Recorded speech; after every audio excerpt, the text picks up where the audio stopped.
Welcome to the Cultural Smoothie again, where we continue to appreciate, analyze, and amplify culture. And today we have a very special guest. I have a cute mama joining us here. Today we are going to talk about an important topic, the 5 love languages by Dr. Gary Chapman. And this book has been translated in so many languages, and so we just want to bring a cultural perspective to the top conversation. So before we start, I just wanted for us to introduce ourselves, who we are, our background. So, cute mama, what's your cultural background? Yeah, and in case you didn't know who I am, cute mama is I'm Emmanuel's wife. So, oh, yeah. Yeah, so sometimes people don't know what that means.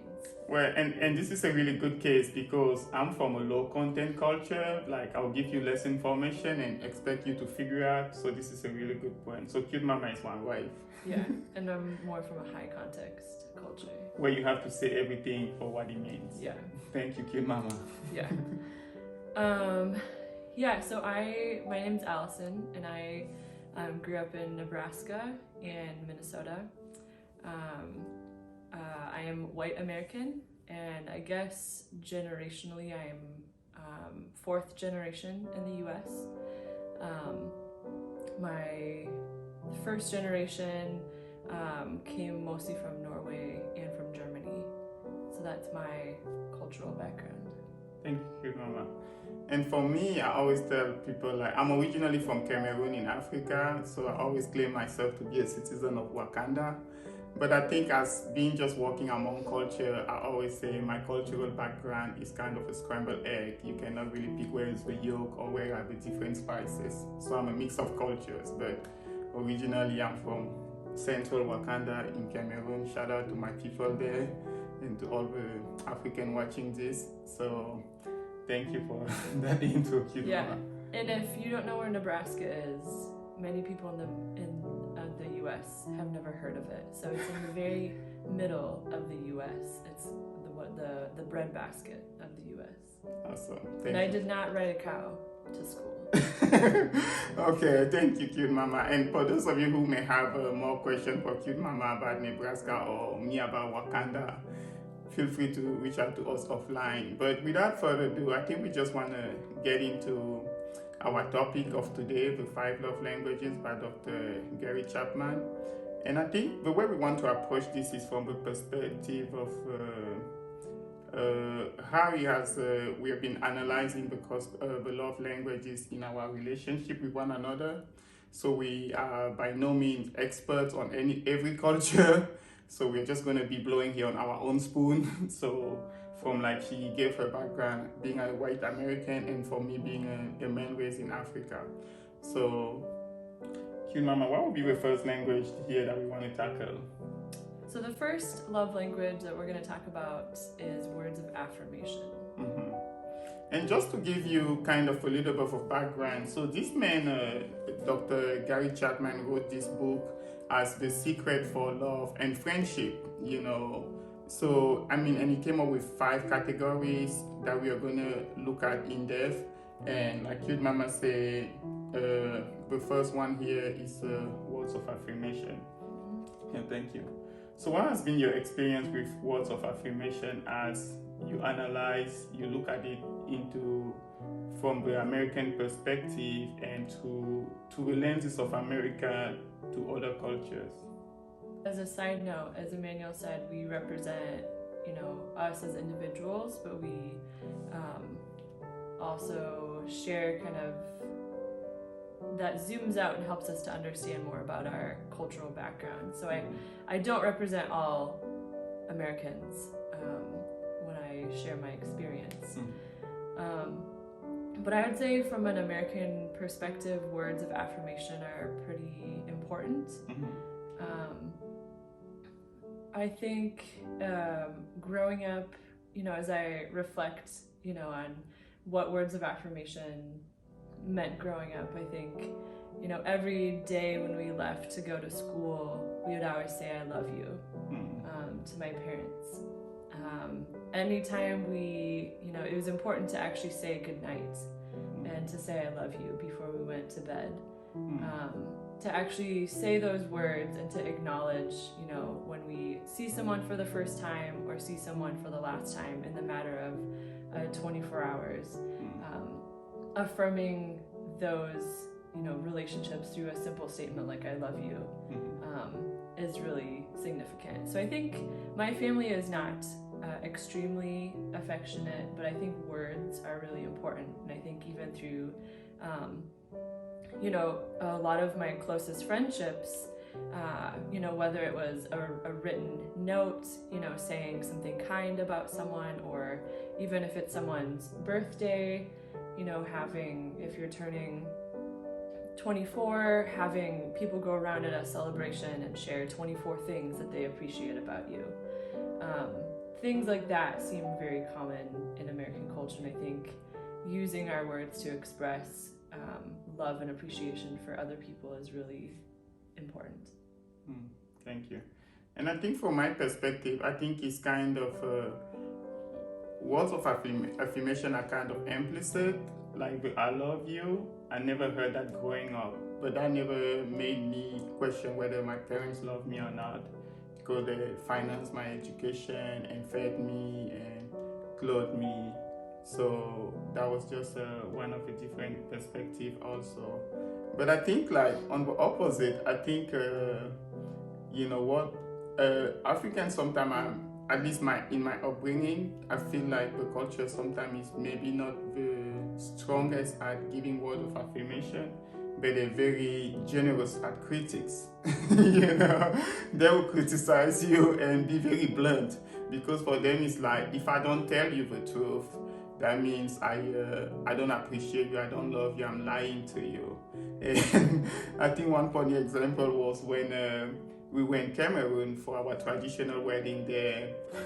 Yeah, so we were doing our Cameroonian wedding, and Emmanuel's sister, she did my makeup, and we were at his brother's house, and it was maybe 20 minutes before we were leaving to go to this big celebration with 300 people, and I had my hair and makeup and dress on, and Emmanuel's brother walked in the room, and I asked him, I said, "How do I look?"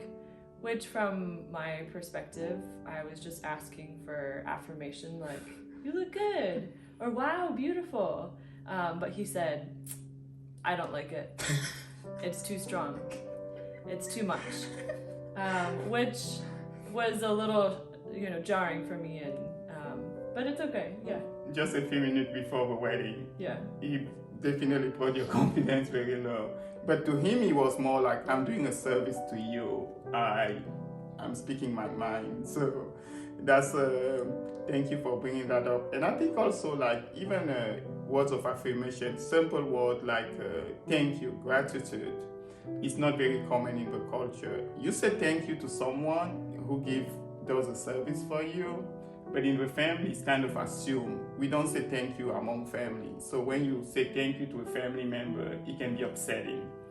So also that was just one of the nuances that I wanted to highlight. And also, I don't know if I can say this. Go ahead. But yeah. I think, like in our marriage, you know, I think for Emmanuel, it's not as natural for him to say, like, you know, "Oh, I love you," or leave like a sweet little note or something. I think growing up, my mom would often write little sticky notes and leave them in our lunchbox, a little note for us.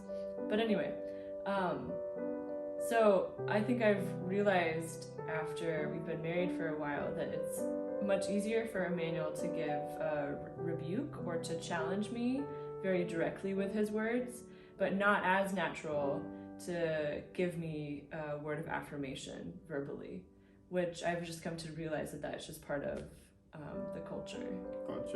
And I think, and for me, it's important to be aware of that, you know, and to, as I analyze like my feedback or my attitude, to be like, oh, I'm low in this category and maybe strong on this category, and make sure that I balance it adequately. So yeah, I do have a story. I think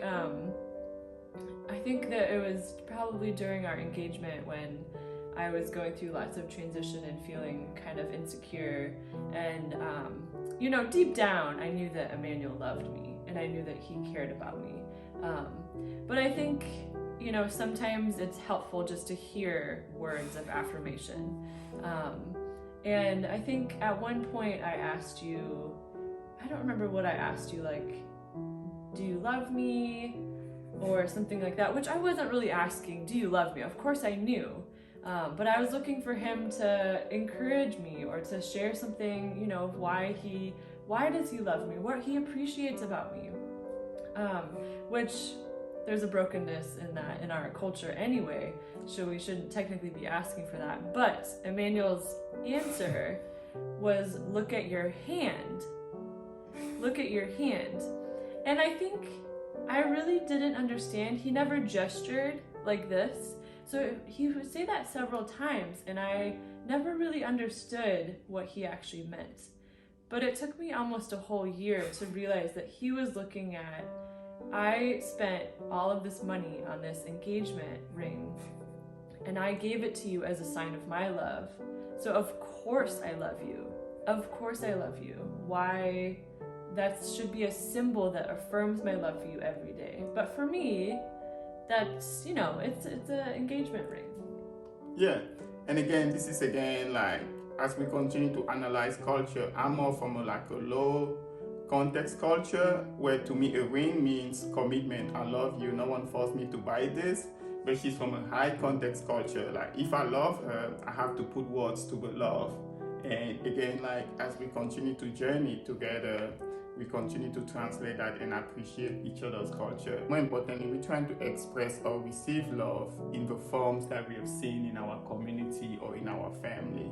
And I think for me, never hearing my dad say, I love you to my mom for the last 40 years that they've been married, it has never been part of my vocabulary either. You never heard your parents say, I love you? No way, Jose. To each other and to you? No way, Jose. Nobody. I mean, technically, it's like, if they don't love you, they will kill you. So the fact that you're alive, that's a signature of love. So I think, again, this is like a low context culture where we say less, but actions mean more. So, and again, you have to use your translator and dictionary to analyze that. I mean, I think in relationships, whether it's like friendship or marriage, sometimes we stumble along and experience something that may shed light on, a difference or cultural value that we have, that we don't have in common. I think navigating those things for us, and then later on putting language to define maybe what we experienced. I think it's always enlightening when we figure out that something is just different. It's not wrong. I think as a Westerner, it's easy to think more like this is right or this is wrong, but to think this is just different. And how do we then walk forward together in unity? And, from a cross-cultural perspective, how do I, as a white American woman, love my Cameroonian husband? And vice versa. How do we come together and how do we do that?